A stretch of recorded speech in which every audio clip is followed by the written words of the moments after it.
CNN Chile Radio, AM, junto a Carolina Urrejola y Fernando Pausel.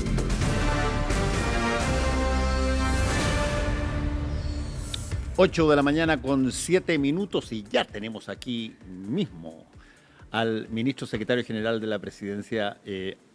¿Cómo está, ministro? El ministro Álvaro Fernando, Elizalde. buenos días. Carola, ¿cómo están ustedes? ¿Cómo está Álvaro? Muy buenos días. En una jornada en que el presidente ha emprendido rumbo a Magallanes, Sí. en una semana donde el domingo el gobierno, digamos, se entera de la buena noticia de que ha subido la popularidad del presidente después de la gira a Europa. Quisiera preguntarle si eso influye en algo en el ánimo de negociación que tiene que llevar adelante el gobierno con los parlamentarios, que es su rol, o si la cuestión sigue más bien entrampada, sobre todo en asuntos importantes como la reforma de pensiones. Bueno, la verdad es que el gobierno actúa sobre la base de convicciones y además hacemos un diseño de mediano y largo plazo respecto de las iniciativas que estamos impulsando. Siempre hemos tenido voluntad de diálogo, siempre, porque en primer lugar hay una constatación, estamos en minoría en ambas cámaras del Congreso Nacional, el oficialismo, pero adicionalmente porque cuando las leyes se aprueban con mayor amplitud, eso les da mayor solidez y proyección en el tiempo. Y por tanto nosotros vamos a seguir llevando adelante el esfuerzo que ha caracterizado la labor del gobierno y que corresponde además a una instrucción expresa del presidente Boric de dialogar con el objeto de destrabar leyes que sean importantes para el país. Bueno, hay áreas donde se ha avanzado, tenemos un fast track de seguridad, ya estamos en el segundo, que ha sido relativamente exitoso, tenemos récord de leyes de seguridad aprobados en lo que va del gobierno, con resultados, porque estas son leyes que han entregado herramientas adecuadas. Doy un ejemplo. Ha habido éxito en la investigación que a través del trabajo profesional de la Fiscalía ha permitido desbaratar bandas de crimen organizado en distintos campamentos del país. Bueno, eso ha sido posible, entre otras cosas, por la ley de técnicas especiales de investigación que autorizó técnicas intrusivas de investigación que se aplicaban para el narcotráfico y ahora se aplican para el crimen organizado. Y podría citar otro ejemplo. Tenemos el fast track económico también. Pero espérese, ya que mencionó el tema de seguridad, ha sido noticia estos días este emplazamiento que hace la alcaldesa de Providencia, Belín Matei, la figura mejor posicionada para las próximas elecciones, de que ella le entregó información al subsecretario Monsalve que podría conducir al esclarecimiento de dos crímenes bien significativos, del carabinero Manuel Sánchez y del ex militar Ronald Ojeda. Y el gobierno ha sido muy duro con esto que ha planteado la alcaldesa Matei, diciendo que no es efectivo que haya información conducente al esclarecimiento de esos crímenes y también acusándola de ser irresponsable por el tema de la narcopolítica y el financiamiento. Sobre ese punto, el subsecretario Monsalve ha sido claro, él fue el que participó en la reunión, por tanto él es el que tiene los antecedentes y ha desmentido que esa información diga relación con lo que señaló la alcaldesa. Por tanto, yo me remito a las declaraciones del subsecretario Monsalve. Ahora, cuestión distinta es que nosotros... ¿No debiera haber una actitud de mayor colaboración, Álvaro? Disculpe, estamos con el ministro Álvaro Elizalde, considerando que tenemos que perseguir todos el mismo objetivo, ¿cierto? Y no será mejor como estrategia política que el gobierno no salga a golpear tan duramente a la alcaldesa Matei, sino más bien decir, ¿sabe qué? Es información relevante, la estamos estudiando, no sé, un camino distinto al de la confrontación. Insisto, respecto a los datos específicos, el subsecretario Monsalve fue bastante categórico y él es el que tiene el detalle de la información. Ahora, respecto de las iniciativas para elevar los estándares de seguridad y, por tanto, actualizar nuestra legislación para enfrentar de mejor forma cualquier tipo de corrupción, contar con mejores capacidades institucionales para investigar los delitos, mayores capacidades operativas para elevar los estándares de seguridad en el país, el gobierno no solo ha hecho declaraciones, sino que estas declaraciones se han expresado en acciones. Como dice el presidente, donde hemos puesto las palabras, hemos puesto una acción decidida con el objeto de robustecer el trabajo institucional en materia de seguridad. Ya hice referencia al récord de leyes de seguridad que se han aprobado, tenemos ahora una segunda etapa del fast track, pero además hemos dotado mayores recursos a las instituciones que están a cargo de la persecución penal. Solo para tener un cuadro comparativo, en los dos presupuestos aprobados por el presidente Boric, el presupuesto en seguridad ha aumentado más que el presupuesto general de la Nación y ha aumentado más del 10%. ¿Cuánto aumentó en los 4 años anteriores? 0,2%. Entonces hay una diferencia, yo diría, que tiene que ver con acciones concretas destinadas a elevar los estándares de seguridad. Dicho lo anterior, nosotros tenemos que obviamente modernizar nuestra institucionalidad, contar con más y mejores herramientas para ser impermeables ante cualquier forma de corrupción y sobre todo porque cuando se enfrenta al crimen organizado. Estamos hablando de bandas que son muy violentas, pero que al mismo tiempo tienen recursos y ciertas capacidades, incluso para ir cambiando con el tiempo y evadiendo, podríamos decir, la persecución penal. Y en ese contexto, la serie de iniciativas que hemos planteado, los proyectos que ya se han aprobado y los que forman parte del Fast Track de seguridad, del segundo Fast Track, están orientados a darnos de mejores herramientas. Y quiero destacar una iniciativa, disculpe que me alargue un poquito, sí, que es la de inteligencia económica, que se está discutiendo actualmente en el Senado, porque ¿Esa es la que implica el levantamiento del secreto bancario? Entre otras propuestas, porque finalmente tenemos que seguir la ruta del dinero. ¿Y qué le parece la actitud de quienes no quieren levantar el secreto bancario? Esto forma parte de un debate democrático y lo que nosotros hemos señalado es que democracias de alto estándar, los países más desarrollados y los países que tienen mayores estándares de seguridad cuentan con herramientas de inteligencia económica que lamentablemente en Chile no existen. Porque finalmente se puede desbaratar a quienes forman parte del crimen organizado en los territorios, pero si no se va sobre las cabezas, los líderes, los que finalmente obtienen el dinero y Sí, hacen eso se operaciones entiende, para pero blanquearlo. ¿qué pasa con quienes no están por aprobar el levantamiento del secreto bancario?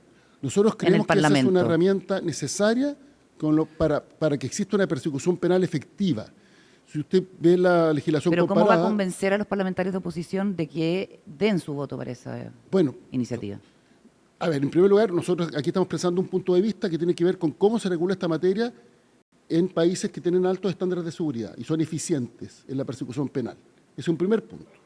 Y eso significa que tengamos un sistema de inteligencia económica que permita seguir la ruta del dinero para, en primer lugar, garantizar el cumplimiento de las leyes tributarias, en segundo lugar, perseguir al crimen organizado y al narcotráfico, y en nuestros países del mundo también se aplica Sí, pero no para le estoy seguir a quienes preguntando financian eso, no le actividades estoy preguntando terroristas. eso, Álvaro. Estamos con el ministro de la Presidencia, Álvaro Elizalde.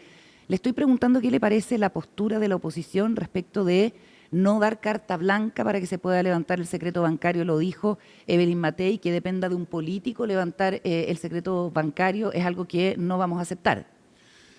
Sobre este punto hay que precisar que lo que nosotros hemos señalado es que determinadas instituciones cuenten con herramientas para efectos de seguir la ruta del dinero.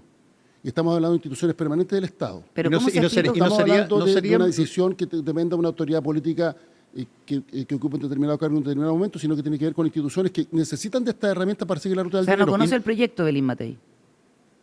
Mira, lo que pasa es que yo en esto quiero ser bien claro, porque a mí me gusta tener un debate con altura de miras y evito descalificar a quien piensa distinto. Entonces, cuando usted me dice, ¿cómo los vamos a convencer? Bueno, nosotros vamos a dar a conocer nuestros argumentos que creemos son muy buenos argumentos respecto de una herramienta que es imprescindible Ministro. para seguir la ruta del dinero e ir sobre los cabecillas del crimen organizado. Ministro, déjeme hacerle una pregunta sobre lo mismo, que eventualmente podría tener una característica distinta. Por ejemplo, en Estados Unidos, que es uno de los países que más trata este tema, la forma en que ellos hicieron la situación del secreto bancario fue que pusieron una cota. Personas que tengan o que generen ingresos en el banco o en los bancos o en distintos lugares de más allá de $10.000 pueden ser investigados. Tienen que justificar esos $10.000, que quizás en una de esas es más fácil llegar a una línea máxima de llamémoslo así, de depósito bancario, porque estas cosas usan los bancos y usan las distintas instituciones financieras porque para eso están. Y de repente podría ser una manera más eficiente que estar discutiendo sobre si se levanta de el secreto bancario o no. A ver, sobre este punto, la ley obviamente establece requisitos para efectos de obtener determinada información y obviamente se concentra el esfuerzo en operaciones que podrían ser sospechosas. Ese es un primer punto, porque en caso contrario el exceso de información tampoco se puede procesar adecuadamente. Y en segundo lugar, también hemos presentado un proyecto de ley que es de beneficiarios finales, que permite saber cuáles son las personas naturales que están detrás de las personas jurídicas. Porque muchas veces hay una persona jurídica que puede ser una fundación, una corporación o una sociedad, y finalmente, bueno, el Estado contrata con estas personas jurídicas, las sociedades, se utiliza para evadir impuestos y se utiliza para blanquear dinero, y finalmente los que están detrás hay que saber cuáles son esas personas naturales. Entonces, lo que quiero señalar con esto es que nosotros hemos presentado una batería de iniciativas con el objeto de contar con más y mejores herramientas para la persecución penal y para que las instituciones que están a cargo de la persecución penal cuenten con también mejores herramientas para desarrollar su trabajo. Ministro, para terminar con y consideramos que esto es imprescindible, tomando todos los resguardos respecto de la privacidad de la información y la forma en la cual se procesa la información, podríamos decir, sensible, pero es imprescindible para efectos de enfrentar todo el proceso de blanqueo o lavado de dinero que tiene origen ilícito y que pretende, entre comillas, legalizarse. Pero no piensan lo mismo los diputados de la oposición, los diputados Sauerbaum y Mellado, que dicen que esta es una medida inútil porque ya se puede hacer a través de la autorización de un juez, y lo que sería mejor sería mejorar la gobernanza del Servicio de Impuestos Internos para la persecución de los eventuales ilícitos. Bueno, ahí tenemos una diferencia, en eso quiero ser claro, y yo sugiero que veamos lo que es la legislación comparada en la materia de países con alto estándar democrático, alto estándar de podríamos decir, de protección de la información sensible, pero que cuentan también con la herramienta para saber la ruta del dinero, seguir la ruta del dinero e ir sobre los cabecillas del crimen organizado. Y nosotros creemos que esta es una legislación imprescindible. Si nosotros no contamos con esta herramienta como país, si nuestras instituciones a cargo de la persecución penal no cuentan con esta herramienta como país, simplemente, bueno, le vamos a dar un espacio al crimen organizado que va a tener consecuencias dramáticas y lamentables. Y quiero señalar que además el proyecto de inteligencia económica está concebido precisamente para efectos de seguir la ruta del dinero y de esta forma garantizar que quienes son los cabecillas de estos grupos no queden en la impunidad y finalmente sean sancionados. 8:18, estamos con el ministro secretario general de la Presidencia, Álvaro Elizalde, encargado de las relaciones con el Congreso y de hacer que los proyectos avancen. Uno en que hubo unanimidad fue en la ley de tarifas eléctricas, ¿cierto? Que a partir del 1 de julio entra en vigor y que va a representar en un periodo más o menos de 6 a 8 meses un alza de hasta más de un 40% en las cuentas de la luz de las personas. Entonces ahora hay una especie de revisión hacia atrás de qué fue lo que falló, cómo pudimos evitar que el alza fuera tan significativa a pesar de la gradualidad, a pesar de los subsidios. ¿Cómo ve usted ese debate? ¿Hubo responsabilidad del gobierno y del Parlamento en su conjunto de no haber previsto el efecto del descongelamiento de las tarifas?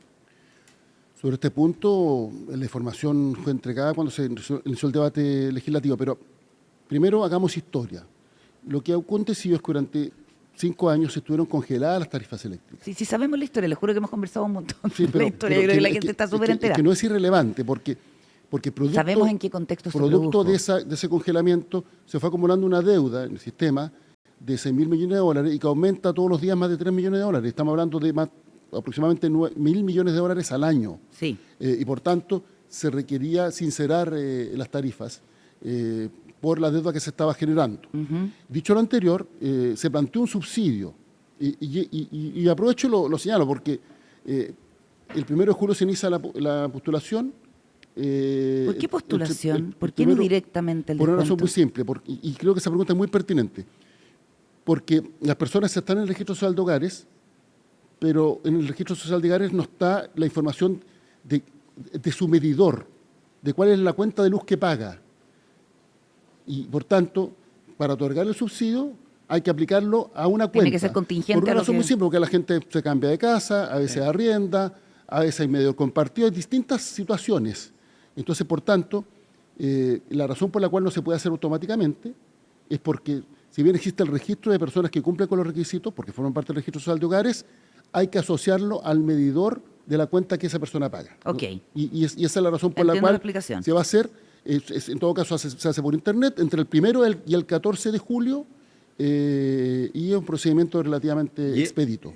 Eso le iba a preguntar. ¿El procedimiento es expedito, que se junte la persona con su...? Sí, porque la persona es la que proporciona esa información.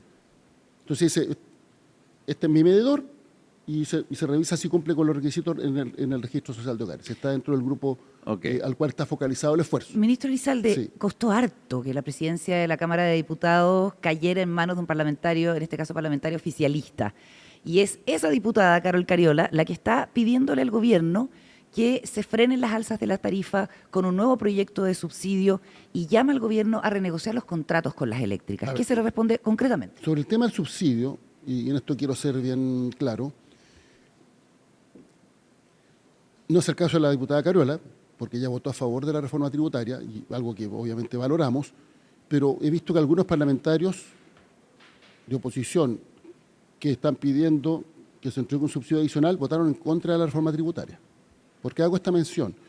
Porque finalmente, si queremos proteger de mejor forma a las personas, tenemos que generar recursos adicionales.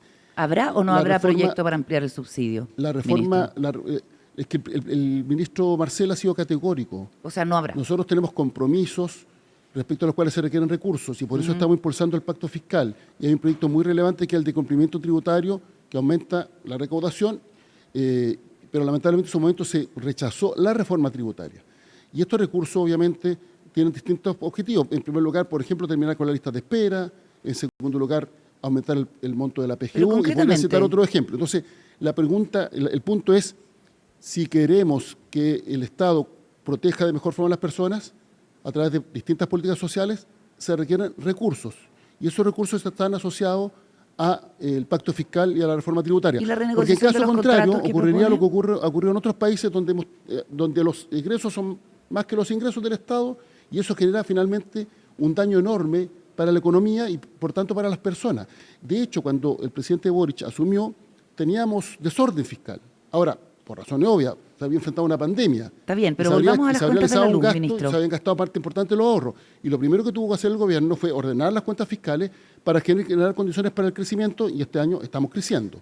La diputada Cariola dice que el alza que se proyecta es un abuso, cuando además sabemos que existen contratos que son contaminantes, que son fósiles, que son antiguos y que no dan cuenta de la realidad actual de antes del 2015, contratos que creemos que deben ser renegociados. A ver, sobre ese punto, siempre se puede plantear ese punto, pero efectivamente los contratos se establecieron en un tiempo en que la generación eléctrica era más cara, claro. Y por tanto lo que hay una tendencia a contratos donde es más baja y se está estableciendo el calce correspondiente. Y ahí la diputada Cariola hace referencia a ese punto.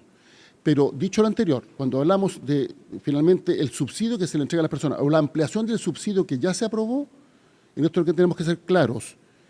Los parlamentarios que piden aumento de subsidio debieran estar disponibles a que podamos aumentar la recaudación fiscal y eso implica sacar adelante el pacto fiscal, incluida la reforma tributaria. O sea, están linkeadas las dos cosas inevitablemente. No es que, a ver, lo planteo de la siguiente manera, si finalmente esto es igual que la economía de una casa, si usted digamos, no tiene con qué llegar a fin de mes, o reduce los gastos o tiene que generar un ingreso adicional. Los países que han hecho algo distinto y que han empezado a gastar más de lo que ingresa, lo que son los ingresos públicos, bueno, tienen consecuencias nefastas para la economía y lo hemos visto aquí en la región. La razón por la cual Chile tiene una economía sólida, estable, es precisamente porque se ha actuado bajo la lógica de responsabilidad fiscal. Es más, dentro de la agenda de crecimiento económico hay proyectos que dicen relación con la responsabilidad fiscal. Y por eso como gobierno hemos planteado la necesidad de aumentar los recursos a través del pacto fiscal y particularmente de la reforma tributaria. Bueno, nos queda claro, ministro Álvaro Elizalde, que no va a haber por parte del gobierno, no hay disposición a generar otro proyecto de ley que aumente los subsidios. Hay una mesa de trabajo en todo caso que está liderando el ministro de Energía, donde van a haber medidas complementarias, pero quisiera insistir en lo que ha señalado el ministro Marcel. Si vamos a comprometer mayor gasto público, esto tiene que ir asociado con la forma en la cual se va a generar los ingresos para financiar ese mayor gasto público. Ok. Van a estar, perdona, Fernando. No.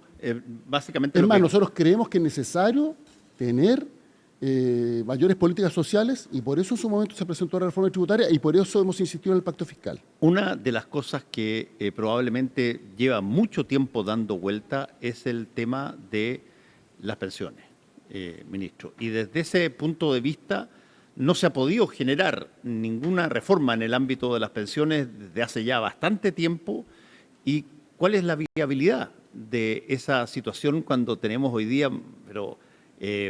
casi invertida la pirámide poblacional de haber sido un país joven en algún momento dado, hace varias décadas, a ser un país que tiene una mayoría de población mayor. Sobre este punto, los pensionados no llegan a fin de mes y hemos visto cómo se ha hecho un gran esfuerzo por fortalecer el pilar solidario que fue creado en el primer gobierno de la presidenta Bachelet en el año 2008, que ha tenido sucesivas reformas y que hoy día se expresa a través de la PGU, la Pensión Garantizada Universal. No obstante, el pilar contributivo requiere de una reforma. El pilar contributivo es el pilar a través del cual se financian las pensiones con las cotizaciones de los trabajadores y que se ha planteado una cotización adicional de los empleadores. Y por tanto, creemos que esta reforma es imprescindible porque se hace cargo de la necesidad de los sectores medios, que son los que cotizan y que tienen lamentablemente pensiones muy bajas. ¿Irán a estar los votos en la Comisión de Trabajo del Senado a principios de julio cuando se vote la idea de legislar? El punto es que cuando se vote la idea de legislar, se está discutiendo si se quiere o no debatir sobre un tema. Y cuando se vota en contra de la idea de legislar, se dice, ¿sabe qué más? Yo le doy un portazo al debate de un tema. Ya, pero así y además, estamos. Y además se establece un año en que no se puede tramitar un proyecto de similar naturaleza. Ya. Por tanto, nosotros esperamos que exista disposición al menos de votar la idea de legislar. Al menos. Ahora, perdón, corrijo, en este caso no existiría el año para no discutir porque está en segundo trámite. Así que corrijo. Ya, cuando perfecto. esa votación, si eso hubiera acontecido en la Cámara, como ocurrió con la reforma tributaria, se tiene que esperar un año. Claro. Corrijo, en este caso ya estamos en segundo trámite, por tanto ese efecto no se produciría. Ok. No obstante, ahí el efecto sería que se constituiría una comisión mixta, Sí. directamente, para resolver la diferencia que hay sobre la idea de legislar entre ambas cámaras. Ya. Hecha la corrección y cerrado el paréntesis. Nosotros creemos que ¿qué sentido tiene negarse a legislar sobre una reforma de pensiones Pero hay que llegar con cuando un acuerdo. los dos gobiernos anteriores presentaron reformas de pensiones y cuando existe un consenso en la sociedad chilena de que esa reforma es necesaria? Es que eso es lo que uno se pregunta como Dicho lo ciudadano, anterior, sin embargo ve que no se avanza. bueno, Entonces la pregunta la es la razón ¿por qué siguiente. se va a votar en contra? Está bien. A mi entender, la actitud constructiva de ir a hacer votar a favor de la idea de legislar. Pero para eso Porque- hay que llegar con un acuerdo, ministro. Entonces le pregunto bien es que el punto- puntualmente. es que su pregunta es bien relevante. A ver. Porque la oposición tiene mayoría en ambas cámaras. Por tanto, cuando se entra al debate de los contenidos, también se va a requerir del acuerdo. Si el acuerdo no se requiere sobre la idea de legislar, el acuerdo Sí, se por requiere cierto. en el debate en particular. Y el debate en particular solo es posible si se aprueba la idea de legislar. Porque, ¿cómo se legisla? Se plantea de legislar, vota la comisión, pasa a la sala del Senado. Si el Senado ratifica la idea de legislar, vuelve a la comisión y la comisión empieza a discutir los detalles. Sí. Y el contenido se tiene que votar, digamos, con precisión. Y por tanto, no es que la idea de legislar sea un cheque en blanco Por para que se supuesto. apruebe la iniciativa regional No, o cualquier tipo no. de iniciativa. Le quiero preguntar bien por eso creo que hay puntualmente- una aprensión de parte de algunos sectores de la oposición que a mi entender no tiene, voy a tomar la palabra más adecuada, no es lo suficientemente constructiva ante la necesidad de avanzar en Ministro, una reforma tan ¿qué imprescindible viabilidad, como la reforma de pensiones. ¿qué viabilidad le encuentra usted a la posibilidad de que materias de este tenor, que son tremendas, se aprueben, por ejemplo, cuando haya año electoral? Sí, ese es un tema que contamina un poco y usted que tiene que hablar con la oposición en una de esas cuando no hay año electoral, hay espacio para que la oposición le entregue incluso votos a una medida del gobierno sin por eso que el gobierno tenga de alguna manera todos los aplausos y eso no lo quiere hacer la oposición. Estamos en un año electoral hoy día y cada vez que hay año electoral se enturbia un poquitito la posibilidad de que salgan leyes razonables. Bueno, usted hace referencia, Fernando, a un punto bien relevante, pero este gobierno ha tenido 4 años electorales. Sí. Y si le diéramos legitimidad a la postura de que en año electoral no se legisla, entonces no se podría legislar nunca. Yo creo que al contrario, aquí hay que siempre pensar en lo que el país necesita, en lo que necesitan las chilenas y chilenos. Y finalmente, la ciudadanía valora a quienes tienen actitud constructiva para resolver sus problemas. ¿Sabe quién tenía Y una por actitud tanto, constructiva? creo que El debiera- senador Matías Walker, que estuvo sentado con nosotros conversando hace 2 días. Y digo que tiene una actitud constructiva porque ha estado siempre, digamos, dispuesto a poder avanzar en esta materia. Y lo que propone Demócratas es 4,2 a cotización individual y 1,8 a un seguro de longevidad. ¿Eso no es un panorama realista en el que el gobierno pudiese transar? Sobre los guarismos concretos, yo en eso he sido muy prudente porque a quien le corresponde plantear la postura oficial del gobierno es a la ministra del Trabajo. No obstante, el gobierno ha actuado con flexibilidad. Nosotros originalmente planteamos 6%, o sea, la totalidad de la Constitución Nacional, bajo la lógica de seguridad social. Y hemos estado dispuestos a una combinación, Ahora está en 3-3. una mixtura.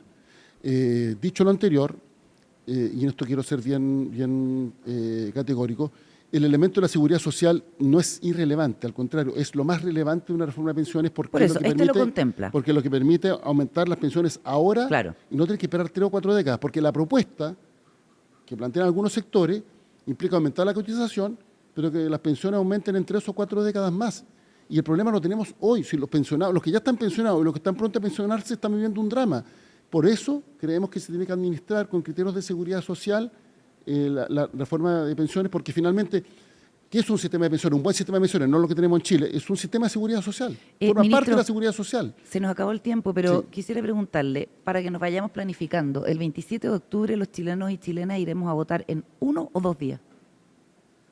Nosotros esperamos, toda vez que hay voto obligatorio y los tiempos de votación van a ser más extensos, que se vote en 2 días, porque es la propuesta que nos hizo el Servicio Electoral, que es el organismo técnico autónomo encargado de organizar las elecciones.